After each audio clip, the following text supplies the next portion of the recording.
welcome to Sermon After Sunday, a midweek podcast from Graceway Baptist Church.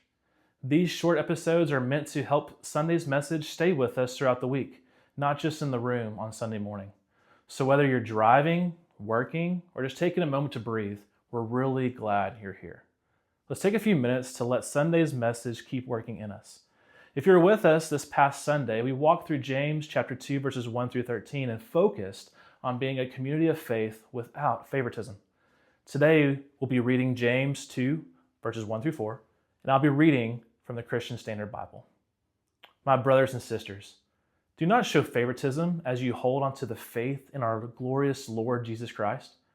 For if someone comes into your meeting wearing a gold ring and dressed in fine clothes, and a poor person dressed in filthy clothes also comes in, if you look with favor on the one wearing the fine clothes and say, "Sit here in a good place," and yet you say to the poor person, "Stand over there," or "Sit here on the floor by my footstool," haven't you made distinctions among yourselves and become judges with evil thoughts? Right out of the gate, James hits us with a strong word: favoritism. The word he uses literally means to receive someone based on appearance, to judge them based on their face, what they look like. And that's interesting, and this takes place in multiple places in the New Testament. We see this in Romans chapter 2. We're told that God shows no favoritism in his judgment. In Ephesians chapter 6, earthly masters are reminded that they have a master in heaven who shows no favoritism. And again in Colossians 3, we see that there's no favoritism with God. That's so powerful. Because if God shows no partiality, how can we?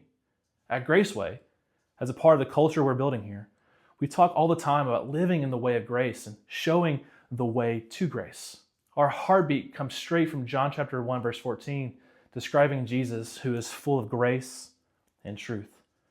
And we know from Ephesians 2 that we're not saved by grace, that we are saved by grace through faith, not from ourselves and not from works.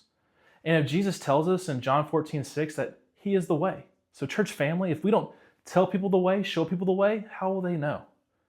And if we decide who deserves to hear it, we've already misunderstood grace. Now listen, we all have preferences, favorite foods, favorite teams, favorite music. That's normal. But when it comes to the gospel, everyone needs to hear it. So what is the sin of partiality? Well, it's categorizing people based on things that don't matter to God. It's making value judgments based on unbiblical criteria. James describes a church giving special treatment to a rich man while dishonoring a poor man. And before we say, well, that's not me, let's slow down. Because partiality, isn't always about wealth. Sometimes it's appearance, how someone dresses, their body type, their skin color. Sometimes it's age. Kids these days are these out-of-touch boomers. Sometimes it's ancestry, achievement, or education or status. And here's the thing. Favoritism usually doesn't shout, it whispers. Let me give you a picture.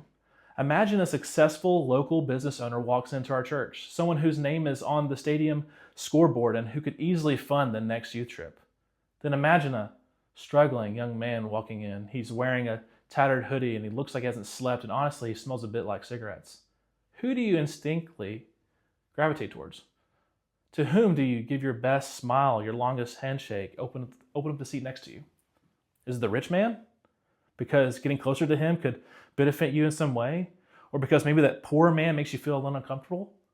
The opposite could also be true, right? Like some of us naturally gravitate towards the poor person and shun the rich because it makes us feel better about ourselves, or because we just automatically assume that rich people are bad people. Favoritism isn't always a loud rejection, though. It's a quiet ranking. We gravitate towards people who can do something for us, and we overlook those that we might think cost us something. But church, if God showed no partiality when he saved us, how can we show partiality when we serve him? James says that is exactly where the danger lives. Because listen to this. Appearances don't reveal true worth. In fact, in James's day, it wasn't the wealthy elites flooding into the church. They were often resisting and persecuting believers. It was the poor, the overlooked, the spiritual hungry who were following and flocking to Jesus. Money and status don't equal character. And favoritism has no place in the church because it judges at the surface level. But God looks at the heart. So here's the question for today. Has the gospel changed how you see people? Because if our faith is going to be built to last, it's got to be a faith without favoritism. Thank you so much again for spending a few minutes reconnecting with the message today. We'll see you Thursday.